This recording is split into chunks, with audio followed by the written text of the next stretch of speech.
Thanks for joining us on 90s Plus. I'm Chris Bianchi. Former President Donald Trump has now been indicted in two different alleged crimes now after last week's announcement that federal charges are being brought against Trump for his alleged mishandling of classified documents. After the first indictment relating to Trump's alleged hush money payment to a porn star, Trump's poll numbers improved significantly, and he now appears to be the odds-on favorite to win the GOP nomination for the 2024 election. Now, obviously, it's a long ways to go, and while we certainly, and this is important, we do not want to minimize the seriousness of some of these charges being brought against the former president, we do also think, though, it is important to explain the political implications and ramifications of Trump's now second and perhaps more serious indictment. And to help us do just that, we're now joined by one of the smartest minds in politics here in Colorado, Seth Maskett, the director of the Center on American Politics at the University of Denver. Seth, thanks so much for taking the time to join us here. Oh, thanks so much for having me on. Well, Seth, I guess first of all, before we kind of get into some of the details about this, do you think I accurately characterize that? And specifically, is Trump here in mid-June 2023, in your opinion, the odds-on favorite to win the Republican nomination for president? I think that's a fair description. I would say it's, none of this is written in stone. I'd say there's plenty of uncertainty about what's going to happen, but just given where he is, given where Trump has been in terms of polling among Republican primary voters, given what endorsements look like within the Republican Party, right now, yeah, I would say he looks pretty likely as the Republican nominee for president. The one thing I would say to keep our eyes on is that there's still lots of other candidates jumping in the race. So I'd say there are plenty of candidates who are acting like there's still enough uncertainty that it's worth jumping in, that none of this is set in stone, that it's not clear where endorsements are going to go. It's not clear where a lot of donations are going to go. And I think other candidates are acting like there's a realistic chance that Trump won't be running a few months from now, that he'll either be forced out by ongoing legal events, that he could there's a realistic chance he's going to be on trial this time next year. There's a realistic chance he's going to be convicted of something that requires prison time. So I'd say there's plenty of uncertainty, but yes, odds-on favorite so far, sure. So to that, you mentioned some of those other candidates. Former Florida Governor Ron DeSantis, for many people, appeared to be either tied or perhaps even in the lead in GOP primary polling as recently as a few months ago, right after the midterms. But now he appears to be down significantly. Some of the polls seem to show Trump with maybe as much as a 20, 30-point lead over DeSantis and some of the other candidates. Would you say that the relative fall in the polls here from Ron DeSantis, is that related to Trump's rise in relation to the indictment, or has DeSantis mishandled things politically in some ways himself? Yeah, DeSantis was getting a lot of attention, particularly late in 2022, following the midterm elections. I think, generally there was a story out there that Republicans had underperformed in the midterm elections, and that was due either directly or indirectly to Donald Trump. That is because of the candidates he'd picked, because of the attention he was trying to draw to himself during the elections. And that story, I think, that narrative lasted for several months, but then kind of petered out with time. And particularly after the April indictments against Trump, a lot of the party kind of rallied around Trump. What we saw in the polling, at least among potential Republican primary voters, around April, around the time that these first indictments came out, was that Republicans were moving to Trump, and those were actually a lot of people who had already been interested in Ron DeSantis. They were not coming out of the undecided group. They were coming out of people who were already interested in DeSantis, but then moved over in Trump's direction, as a lot of the party messaging was, we need to protect Donald Trump. And what was interesting about it is that some of that messaging even came from DeSantis himself, that he was saying that this was that first round of indictments. Those the New York indictments were just a gross misstep. They were of the justice system, and that he wouldn't help with extradition from of Trump from Florida to New York for the trial.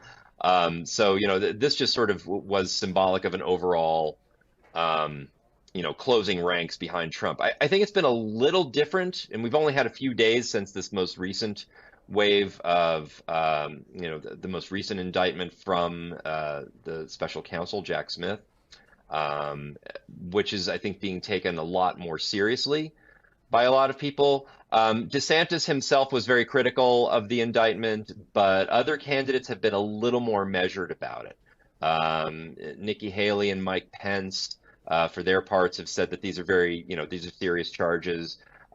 Chris Christie has been very critical of Trump throughout all this. So I think we're seeing a little bit more of a mixed message, although outside presidential candidates, a lot of the rest of the party, members of Congress, senators, and others, have been a lot more quick to defend Donald Trump and say that this is an abuse of the justice system, and they can't support this unless they see also some sort of prosecution of Hillary Clinton or Joe Biden or something else. So they're still taking a pretty hard partisan line on this. Well, speaking of partisan, do we have an idea about where Republican primary voters are themselves? Are they concerned by some of the allegations here, or are they, as you said kind of earlier, kind of rallying behind Donald Trump? Do we know where the average Republican primary voter might be right now? There's been very limited survey evidence on this so far, and I think what we've seen is honestly probably not very much change. We might end up seeing a little bit more of a rally to Trump's side, but at least what little evidence we have doesn't show really much movement at all. It may end up being that this is something that Republican primary voters find disconcerting, that they take these charges more seriously.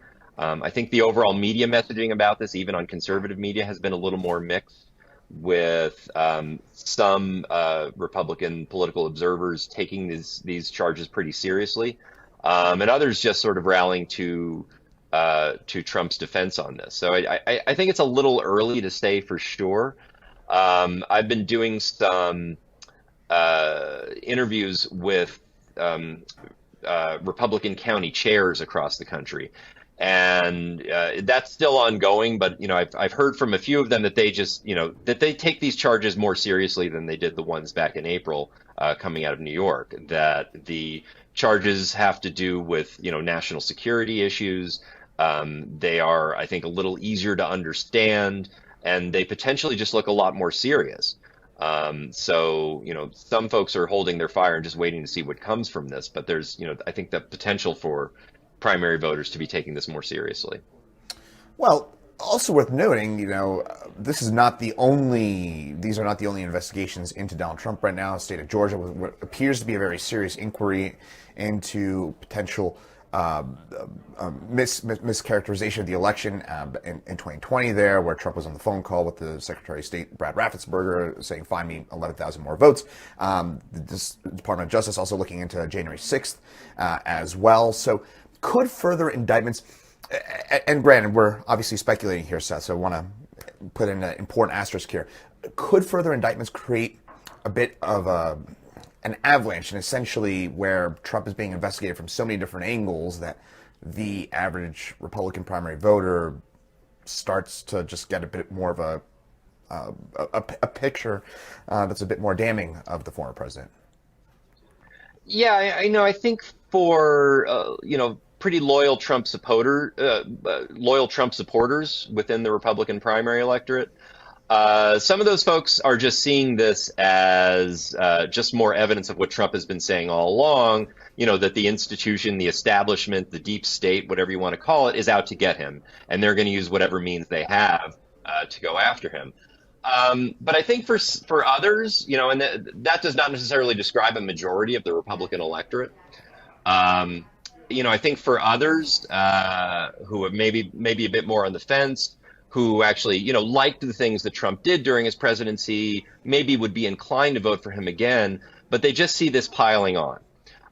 They see just sort of one thing after another, and might see this as, weakening their support for Trump, simply saying this is not the best candidate to go forward with against Joe Biden or whoever the Democrats have, simply because each of these indictments, each of these potential convictions against Trump just makes for a weaker general election candidate in November of 24. That's just, even if it makes him potentially more of a strong nominee, it weakens him ultimately against Joe Biden in the fall of 24, by,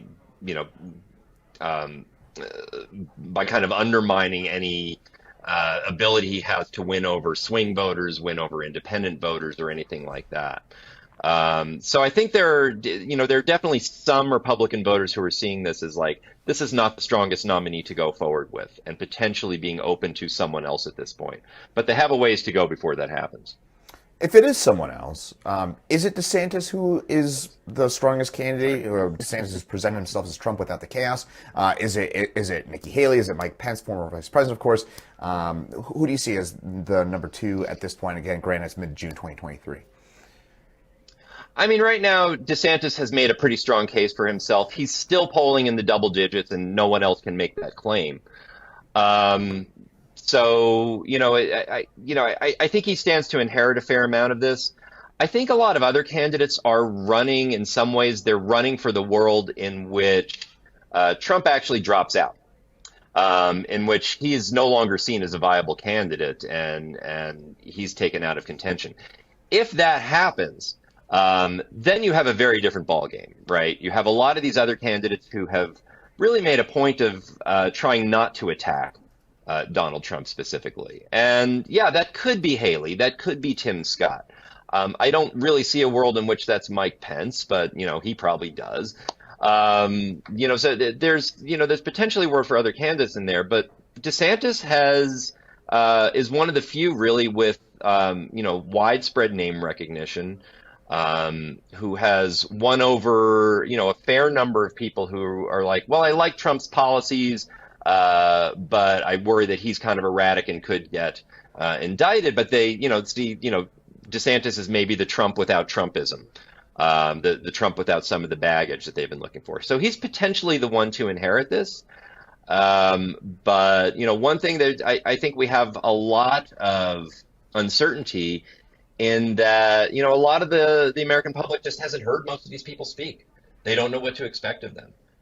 So we're going to be seeing debates start about 2 months from now, toward the end of August. And that will give a lot more prominence to some of these candidates. And we'll see, if Trump actually goes down as a result of all this legal activity, I think we'll get more of a sense of who actually stands to benefit from all this. I suppose, Seth, I can't help but think about that. It's almost 8 years ago to the day that Trump first walked down those stairs at Trump Tower and announced his run for president. And obviously at the time, nobody saw any chance or realistic chance of it happening. And here we are 8 years later talking about a very different scenario. And I just say that to say, all the speculation we're saying right now, just, keep that broad context in mind. I guess, Seth, one of my final main questions that, based off of what you said there, that interests me a lot. Do you think there is a realistic scenario where Trump does drop out? And do you think it is criminal or political pressure that comes from that? I think it's plausible. I hate to put bets on anything like this. But Trump has a lot of support within the party, obviously. And he doesn't plan on going anywhere. And I don't think he will bow out because he thinks that's the best thing for the party or anything like that. I think he views his best chances as simply staying in and running as strong a case as he can. It's quite possible that, people within the party approach him and say, there's a very realistic chance you're going to be indicted, or excuse me, there's a very realistic chance you're going to be convicted. And we need you for the sake of the party to step down. It's quite possible that there would be something implicit, like a lot of other candidates have already talked about the possibility of pardoning him should they become president. Vivek Ramaswamy has campaigned very openly about that. It's possible other candidates will be floating that idea a little more, clandestinely, but it wouldn't surprise me if that's a very prominent topic during the first round of Republican debates in August. It's just, if you were to become president, would you pardon Donald Trump for any of these things? And that would be seen as a way to win him over. But I don't think, short of an actual conviction or anything like that, I don't think Trump plans on going anywhere anytime soon. I think he still sees himself as the leading candidate, and at least, the signaling he's getting from a lot of endorsers, a lot of donors, and a lot of, potential Republican voters is that they're still with him on this. Well, Seth, certainly a fascinating topic, certainly one where in many ways we are truly in no man's land, but that's why it's very helpful to have you on here, Seth, to kind of help us parse through the more political aspects of what promises to be a very interesting, in many ways, a GOP primary. But Seth Maska from the University of Denver, thanks so much for taking the time to join us here on 9 News Plus today. It's good talking to you. Thanks so much. Thanks, Seth.